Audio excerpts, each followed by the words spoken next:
start shark bite first. What questions do we want to see, do, go over, have questions about?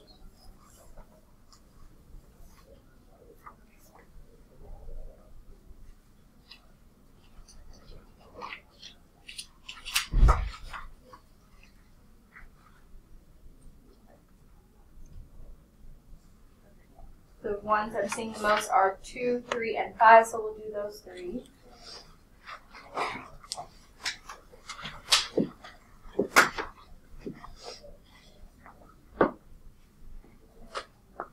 So for number 2, remember that translating, that is not something you can do in Desmos. That's something you have to know how to do. For less than a number, cubed plus 3. So notice the commas, that's going to tell you what is separated and what's not. For less than a number, pick a variable, subtract 4.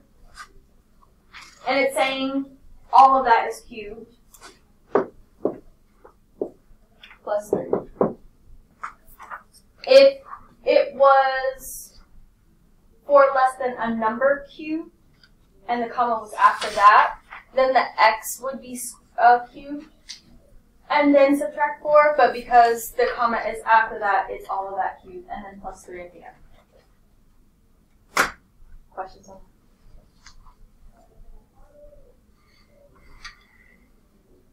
For line of best fit, do that in Desmos.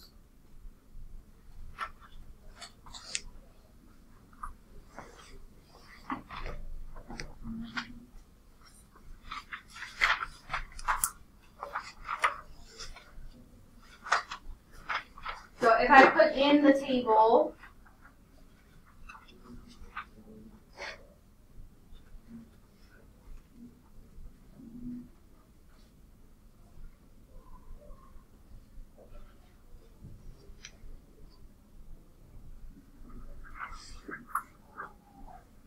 and then put in my y1, the squiggly line, the tilde, mx1 plus b, we'll get our line of best fit. Let's round to 3. So y equals negative 0.503, x plus 15.733.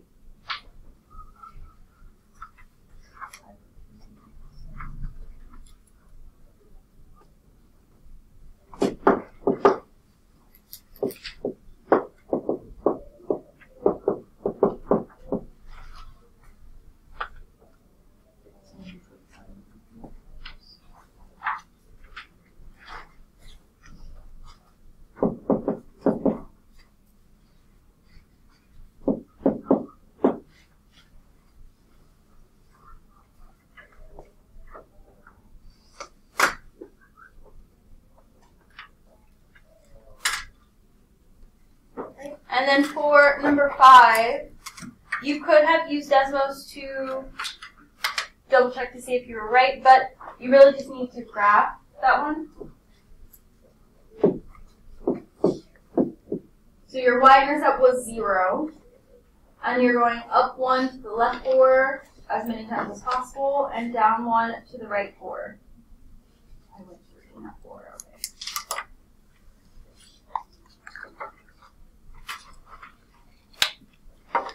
So it looks something like this. Make sure you have arrows at the ends.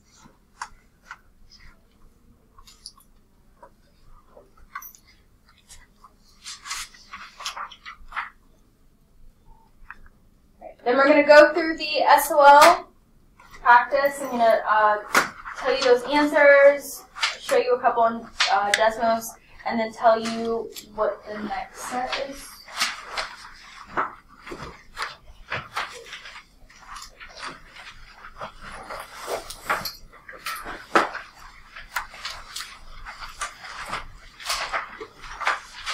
So for this, after we go over this, I won't be checking this section again. It will just be a missing assignment.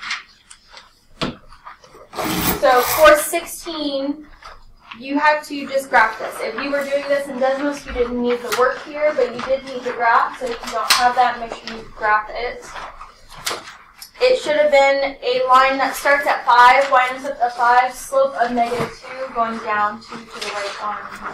If you don't have this, at least write it down somewhere so you can put it back in your packet when you get home.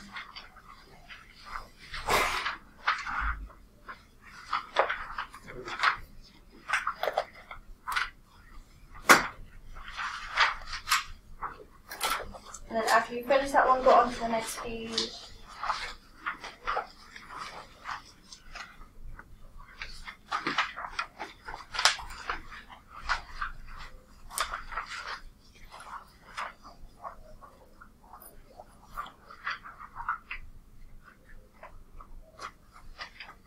This page we've not talked about yet, but I did want you to try it, so you may have looked it up, gotten help from someone else, maybe you asked me.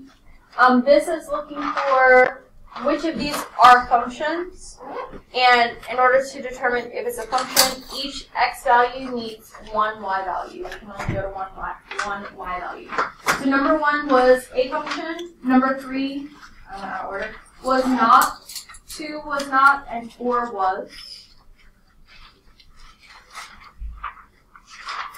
And then on the next page, again, something we didn't really talk about, but we'll be talking a little bit about domain and range today and then more so later. Domain is all your x values. Range is all your y values. So for number 5, the answer was C. 6, the answer was D. And then go on to the next page. For all of these, finding zeros is the equivalent of finding x-intercepts. So you could have put all of these into desmos and found where they cross the x-axis. So write down your ordered pairs. For 7, 2, 0. For 8, 4, 0. For 9, there were 2, 3, 0, and 5, 0. For 10, 2, 0. For 11, 6, 0. 12, negative 2, 0. For 13, it asks which one has 2 zeros, so 2 x-intercepts. If you put that into desmos, C was that answer.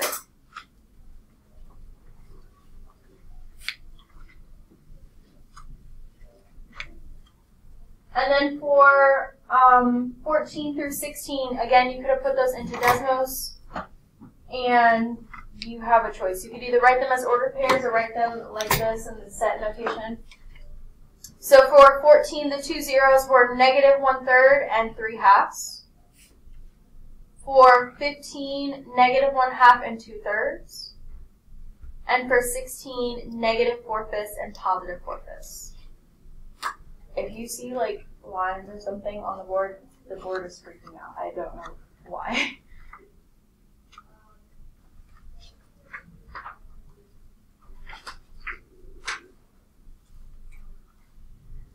And go on to the next page.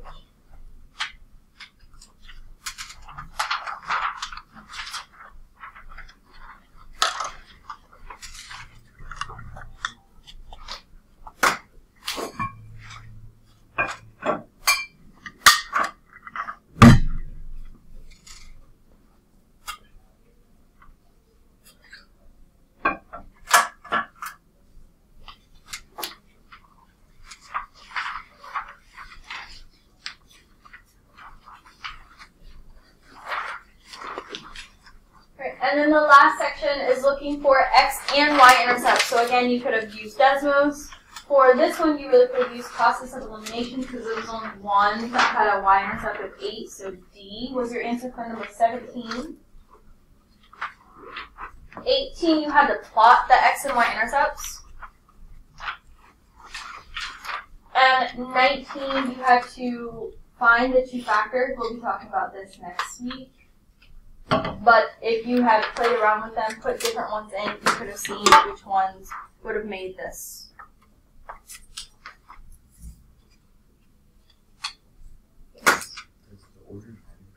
No, it doesn't. If you put x plus 3 here, it doesn't matter.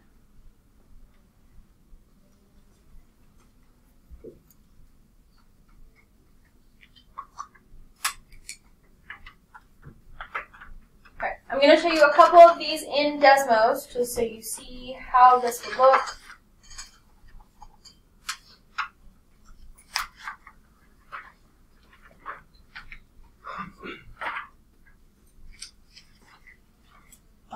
graphing, you could put the original in, you could solve it and see if they overlap.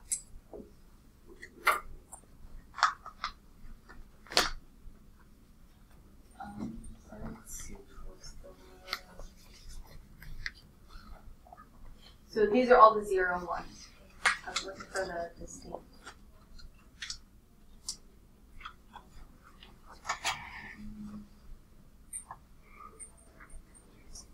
So the one that asks about 2 distinct zeros, if you put them all in, you can see which ones cross the x-axis and how many times they do so.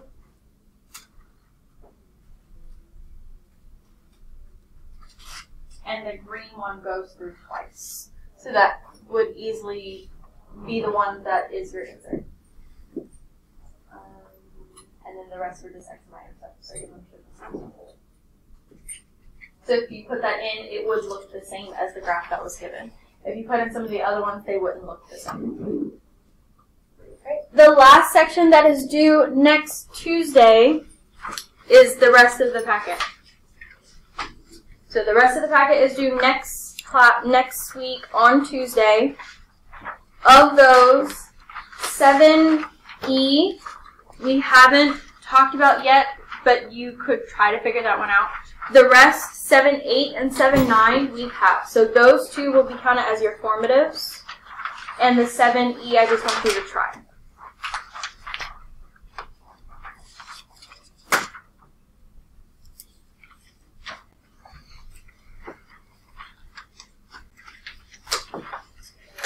So then today we're going to talk about the last thing in Unit 9. Next class, on Friday, we'll be talking about Unit 10 stuff. But before we get into that, we have to talk about our factoring methods again, just review so that we know what they look like when we get to that part. So, on these notes, I'm not going to do all of these, I'm just going to write down some notes.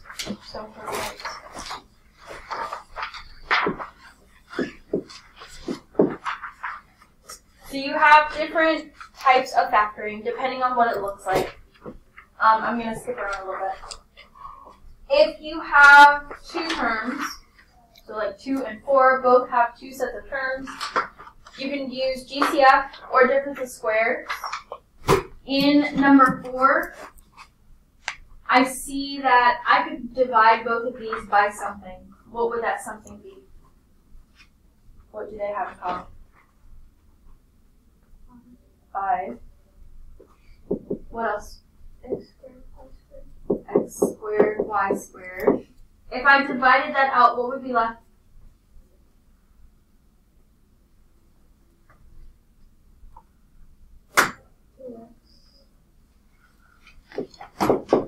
Minus.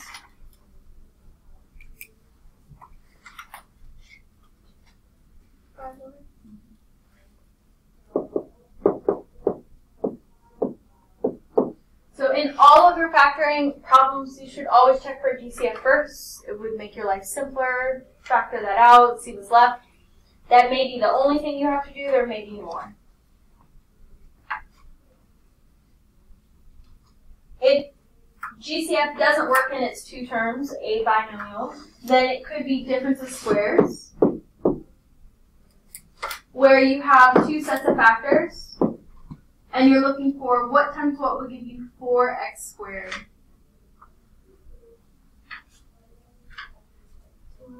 (2x). You're going to put a plus in one of your factors, a minus in the other, and then what times what would give you 25. So your difference of squares, you're splitting it into 2 factors, basically taking the square root of both terms.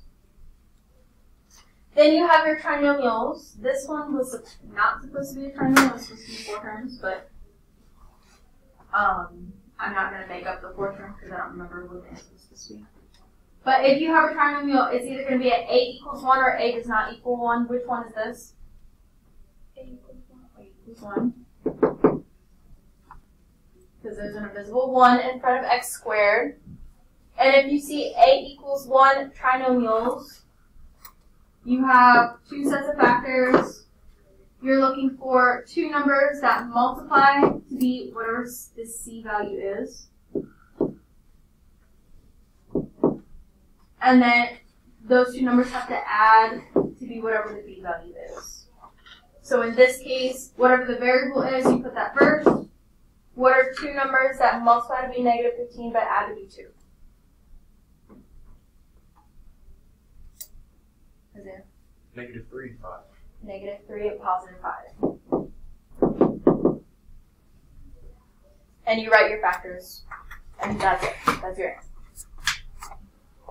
But if you get a trinomial where a does not equal 1, first check and see if there's a GCF. There might be, and then it could go back to a equals 1.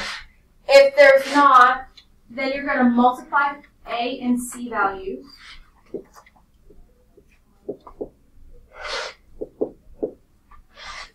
And then from that, whatever that is, you're going to look for two numbers that would add to be 7. We're not going to do this problem completely because we'll do some here in a moment. And then after you find that, you're going to split this trinomial into 4 terms.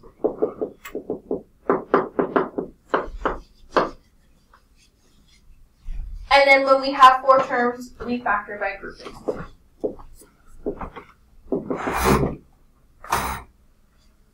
Where you split that down the middle, find the 2 GCFs on both sides, and then factor that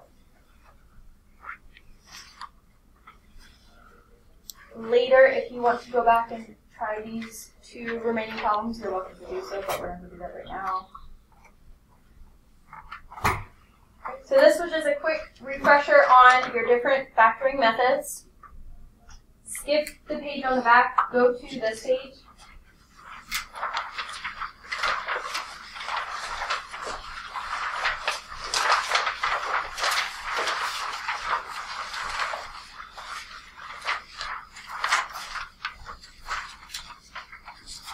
So first we're going to talk about this polynomial division. This goes back to our polynomial operations in our exponent unit, but just the dividing piece.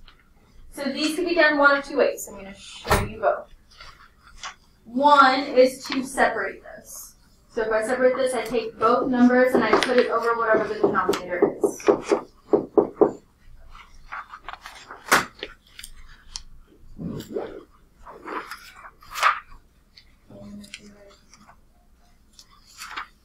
And then if we divide both pieces, what would be left?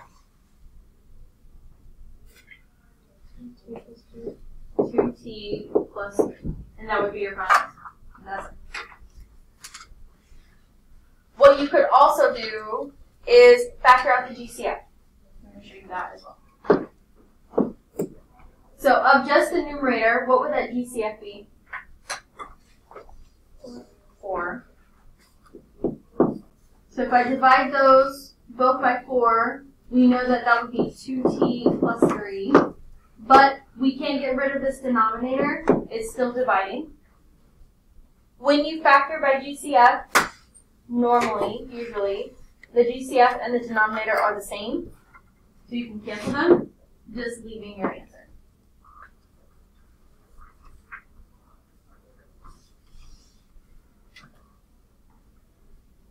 Questions on that process?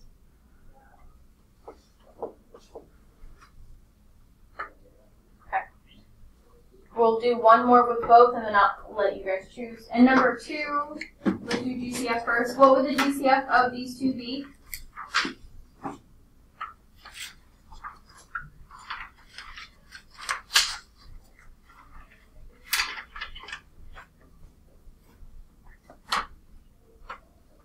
What do they have in common? T. So if I divide t from both of them, what's left? 2t minus 9. 2t minus 9. And then all over t. The t's cancel, and then what's our final answer? 2t minus 9.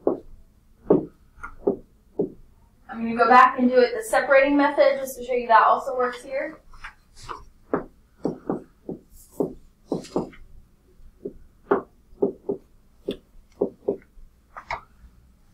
So if we separated them, 2t squared over t would be just 2t. And then negative 9t over t would just be negative 9.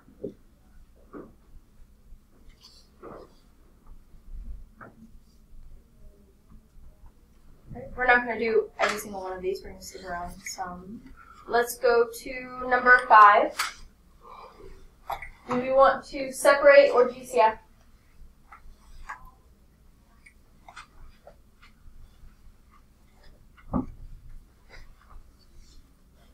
You guys choose. Okay. So if we are separating, write down each number or each term and put it over AB.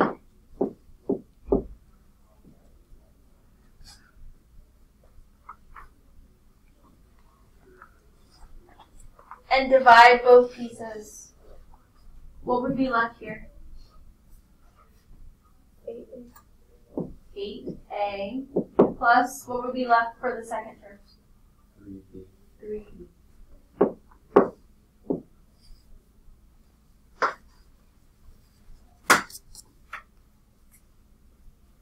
Now, if you took the denominator and multiplied that back to your divisor, one of those two, what your result, then you would get the same thing if you want to check your work that way. Let's do 6 and then 8. For 6, do we want to separate or do the GCF? Separate. Okay. So go ahead and write down your 3 terms.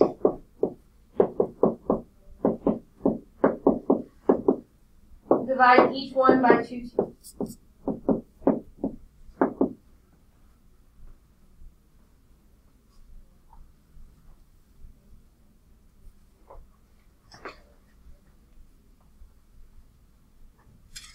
What would be left?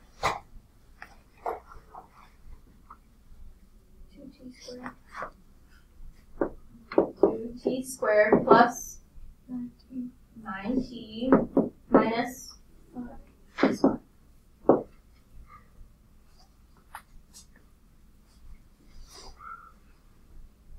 Do you have any questions, confusion so far?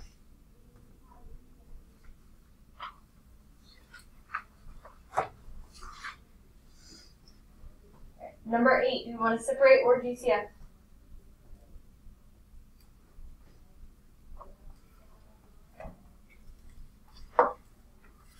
C. Okay. If you want to still separate, you go for that. So if we're doing GCF for this one, what would that GCF be? What do they each have in common? 9. What else? 9, a to the third, 1b. We divide that out, what's left?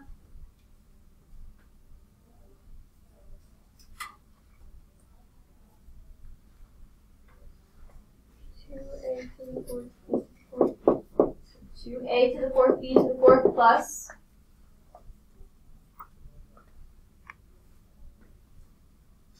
5a squared b squared. 5a squared b squared plus 1.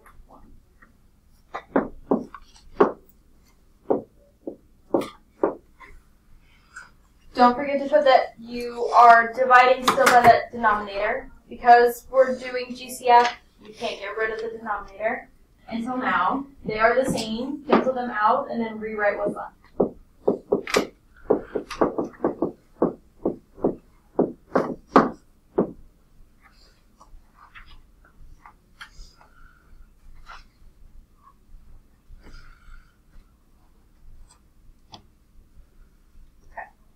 And then somewhere where you have space, I want you to write down this problem.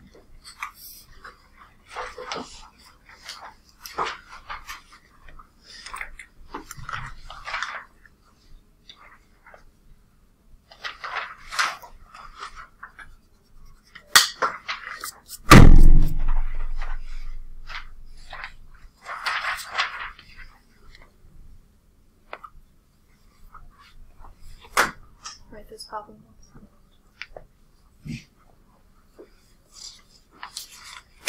In all the dividing problems that we've gotten done so far, if we did GCF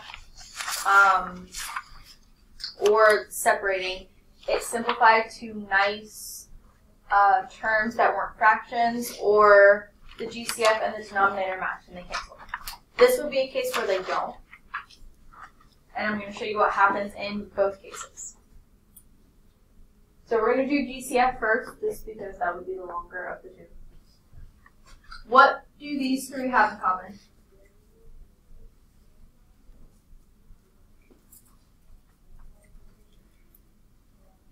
What could we divide out of all of those? 3, 1x, 1y. And then if we divide that out of each term, what's left?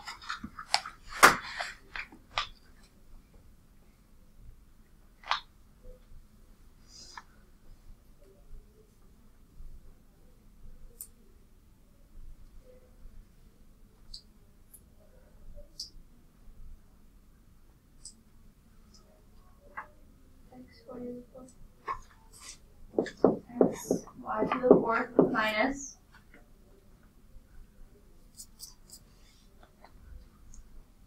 there are more people in here than Lily, Ashley, Bella, Isaiah.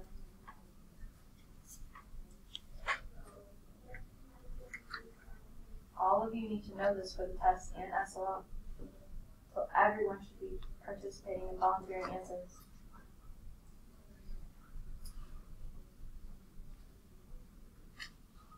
We divided this by this, what would we do? 3. Plus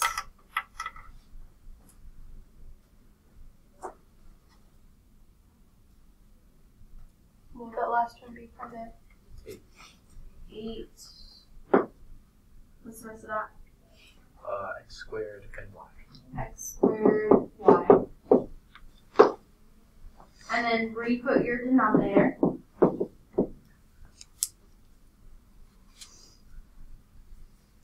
Notice how our GCF and denominator aren't the same. That would tell you that one of two things, if you had a problem like this. One, if you don't like the method of GCF, what we're about to do, erase this, start over and do separating. Or two, remember to do this method that I'm about to show you. So you're going to rewrite this GCF over the denominator separately.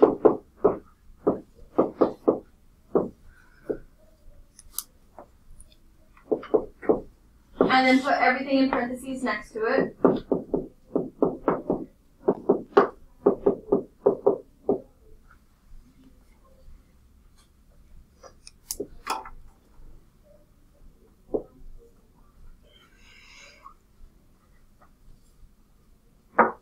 Then you're going to just simplify this. So if we just simplify this, what would we get? Subtract your exponents.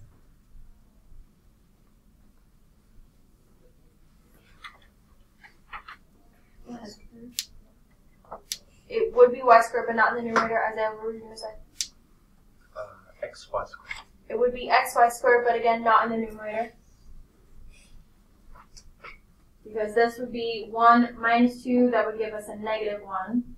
And 1 minus 3 would give us a negative 2. So we can have negative exponents in our final answer. So 1 over xy squared. And then rewrite whatever's inside the parentheses.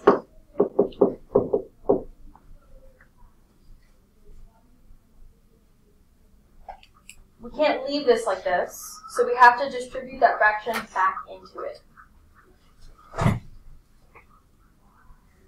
So I'm just going to rewrite it as whatever the numerator is over whatever this denominator is. Xy to the fourth over xy squared minus 3 over xy squared plus 8x squared y over xy squared. Then we're going to simplify each piece. What would be left here?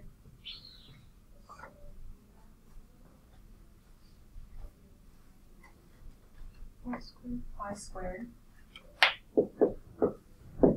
Could we simplify anything here? No. So that's going to stay the same. And then what could we what would this simplify to be?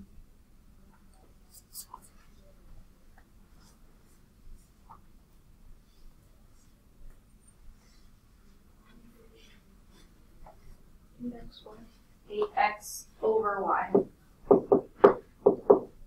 And that would be your final answer.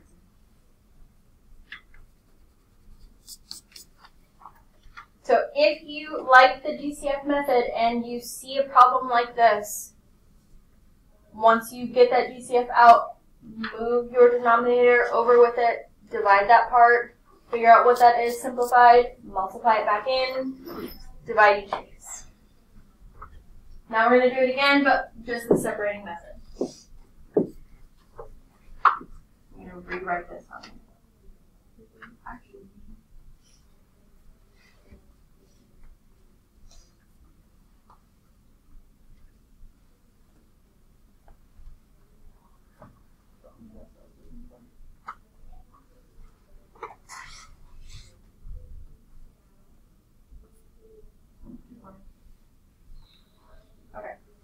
So then if we were doing this by separating, I'm just going to rewrite each term with this underneath.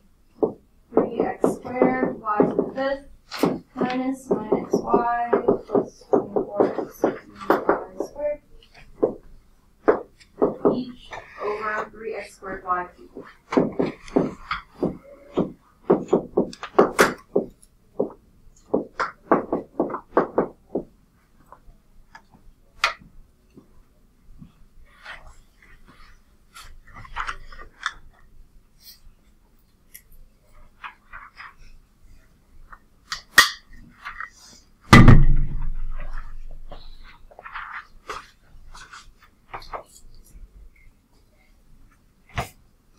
So then we're going to divide each piece. What would be left here in the first term? Y squared. Just,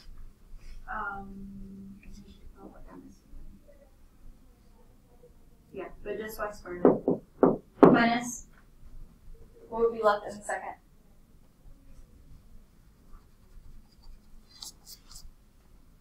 You get 3 over x squared. And then in the last one.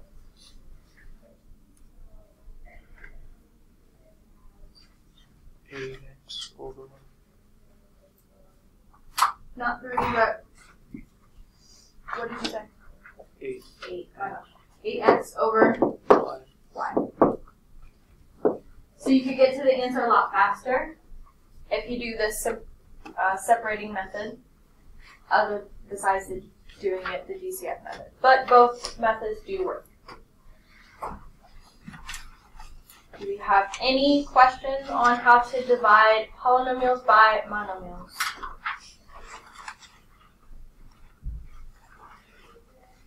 Okay. If you want to take a quick second to stretch, get out of your seat, since you've been sitting for a second, do that. And then we're going to go back to the page that we skipped. Because in this, we actually have to factor the numerator using one of our factoring methods.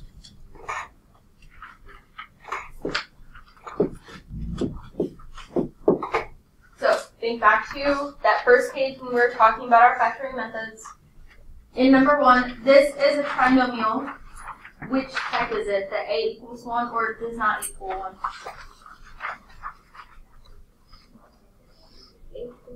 A equals 1 because there's an invisible 1 in front of x squared. You don't have to write this, but if it helps you recognize which type it is, it may help you in the future. So then that means we're going to have 2 sets of factors. We are looking for 2 numbers that multiply to be -6 but add to be 5. What 2 numbers work there?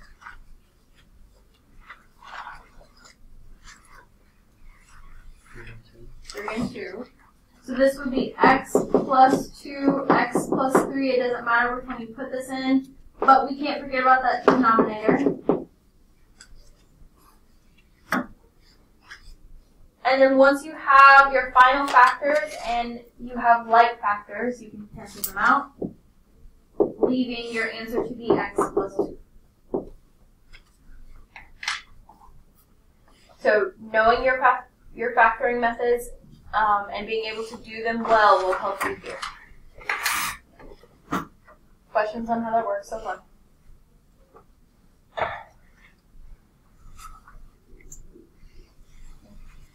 Let's try number 2, which this again is a trinomial. Which type is this? 8 equals 1 again. So again, 2 sets of factors. We're looking for 2 numbers that multiply to be 27 but add to be 12.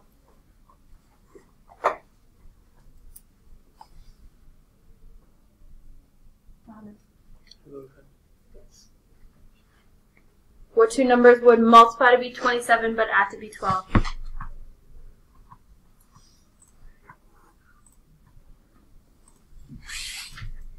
9 and 3 would work.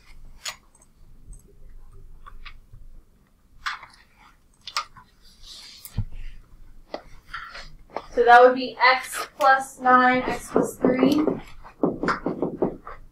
all over your x plus 9. We cross out our like factors with left.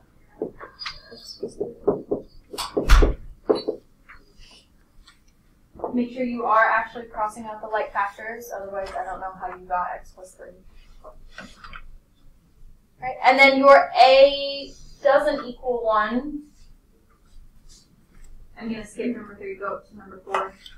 So for that one, first look and see, does this have a GCF? Is there something I could divide out of all 3?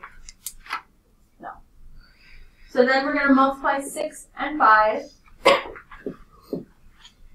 And we're looking for 2 numbers that multiply to be 30 but add to be 13.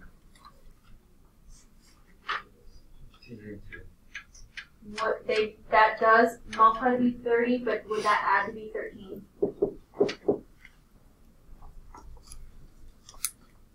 We'd have to make one negative, and that would multiply to be a positive. See? I thought you had your hand raised. Did you have your hand raised? Okay. Okay. Isaiah? 10 and 3. 10 and 3.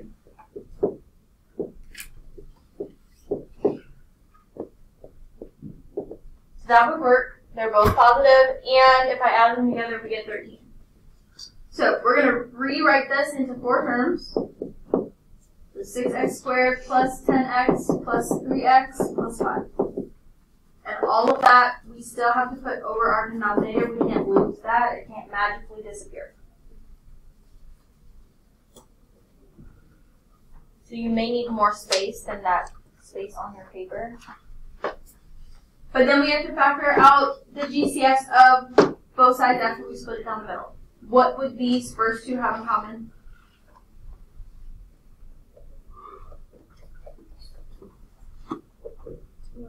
Two x. That would leave us with 3x plus 5. And then what was the last 2? What could we divide out of those last 2?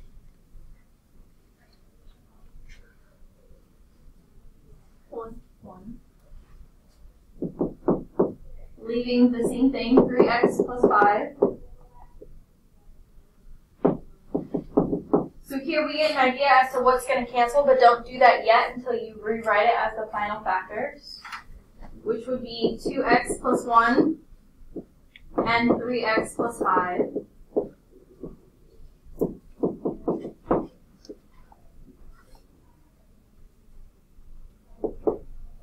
And then if we cancel our like factors, what's left? 3x.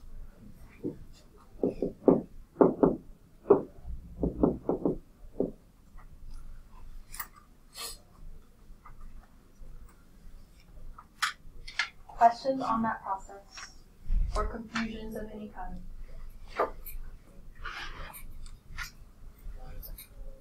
Do we want or need to see 5?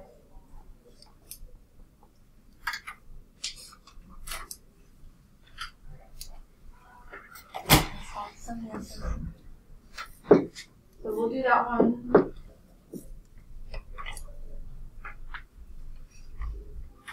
So again, trinomial, a doesn't equal 1. Does this have a DCF? No. So then multiply 4 and 4 and 5, sorry. And we're looking for two numbers that multiply to be 20, but add to be negative 12.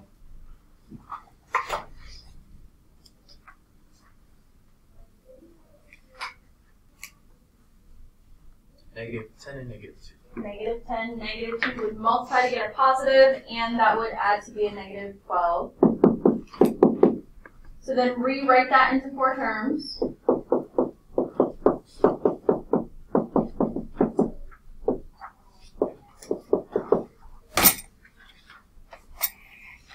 Make sure you have the denominator under it.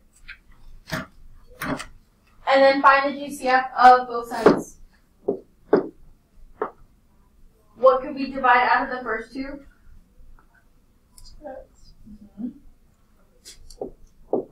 Leaving us with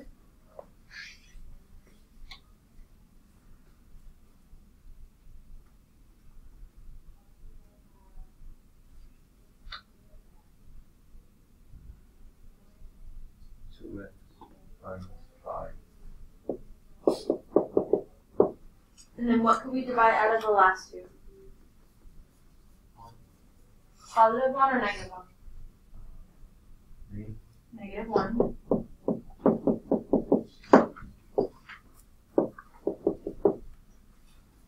And then rewrite your final factors.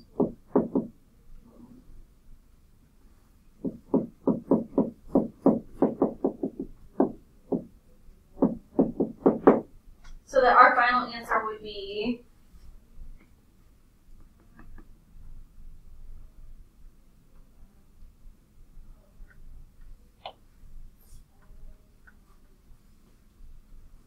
x minus 5.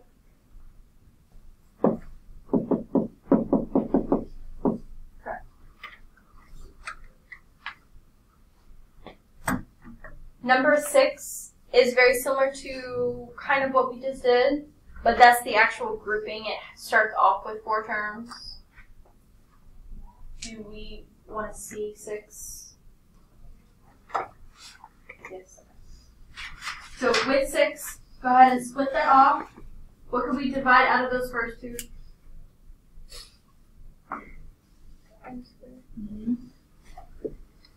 Leaving us with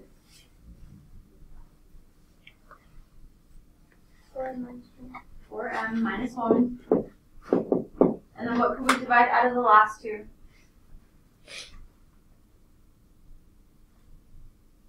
N.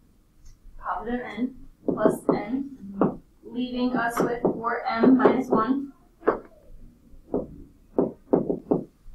Put it over the denominator. Rewrite your final factors.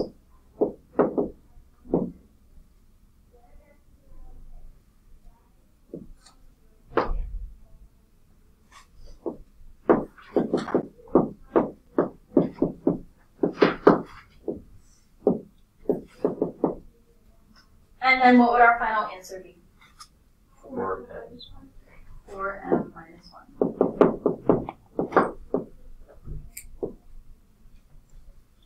Okay, last one.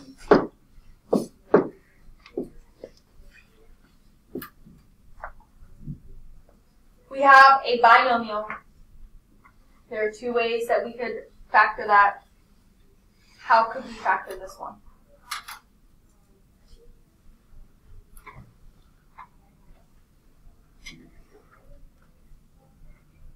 Look back at the first page at the factoring methods if you need to.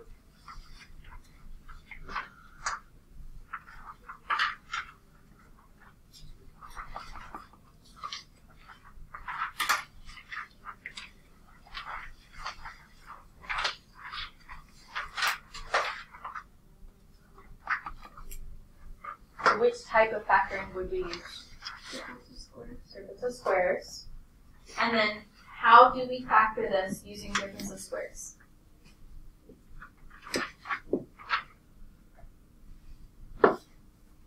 M plus 3, M plus 3, M minus 3.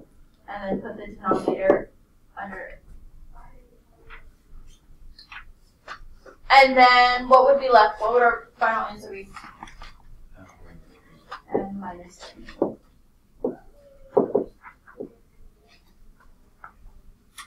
So you have to know how to factor each of these different ones in order to get the correct answer, because if you factor wrong, then you won't get the correct answer. Okay. If you don't already have an iPad, go grab one. And then if you have one, go ahead, or once you get one, turn to the SOL page.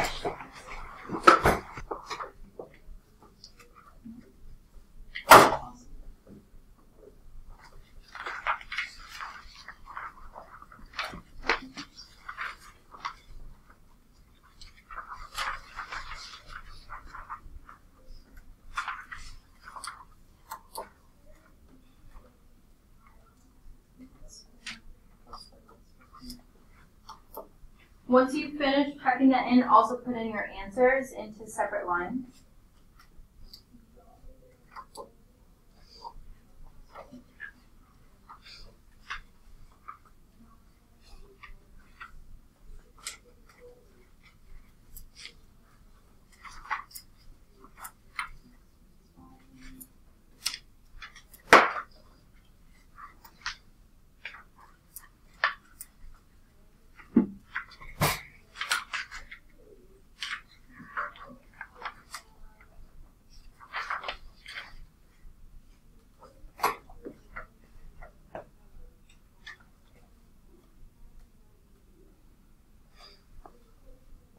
So you'll see something that looks like this. When you get a problem, if you get a problem on the SOL talking about something about factors, you could always do this by hand. But if it was multiple choice, you could put in all of the answers, and the original is going to look something like this. We'll be talking about this on Friday. And you're looking for which one goes through that shape, but crosses it at the x-axis. So there's only one that does that, and that would be your answer. You could also do this with, if you're just factoring in general, maybe it's not multiple choice. At the end you get two factors. You can put those in and see, do they both go through that shape at the x-axis. And if they do, you know you did that right.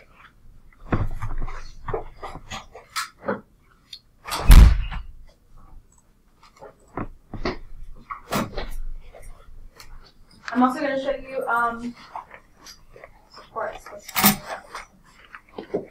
one other thing. I'm going to go back to the page where it is on and put in number 7.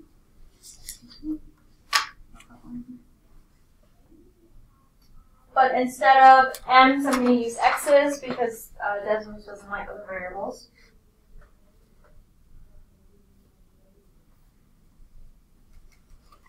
So if I were to put in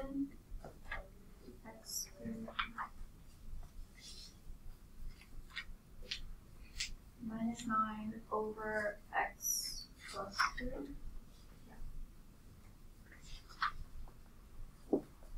You're going to end up with a line.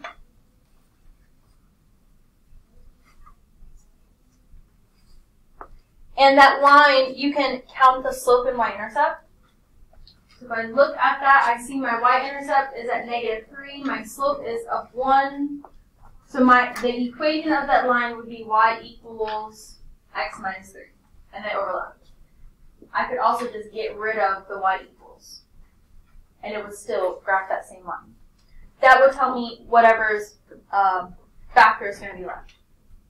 So any of your dividing questions, put that into Desmos, see what line it gives you.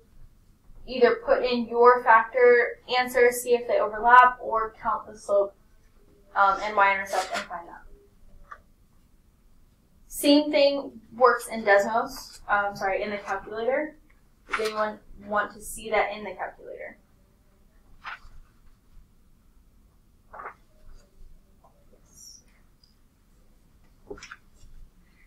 I'm just going to use the same example.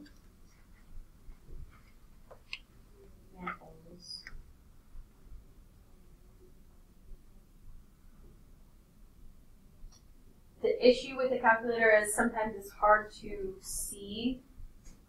So you have to very clearly count the slope and make sure it works the same way.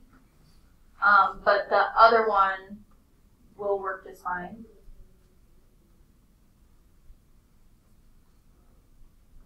I'm going to do 2 instead of doing the same one. So 3x squared minus 6x minus 45.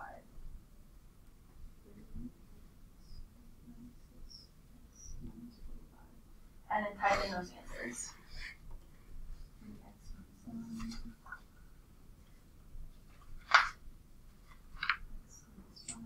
And you could do this in Desmos or the calculator, it doesn't matter.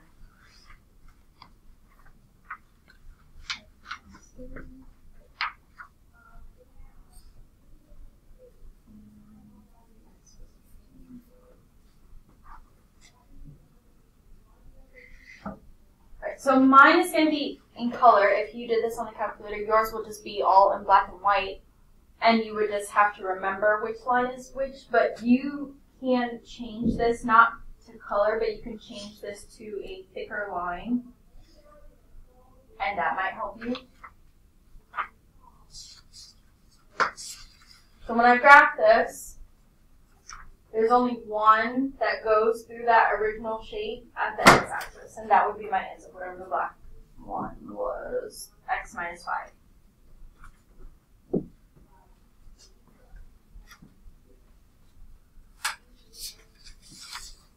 Do we have any questions about how to put this in Desmos or the calculator? This is more a check method. You would still need to show your work for the test.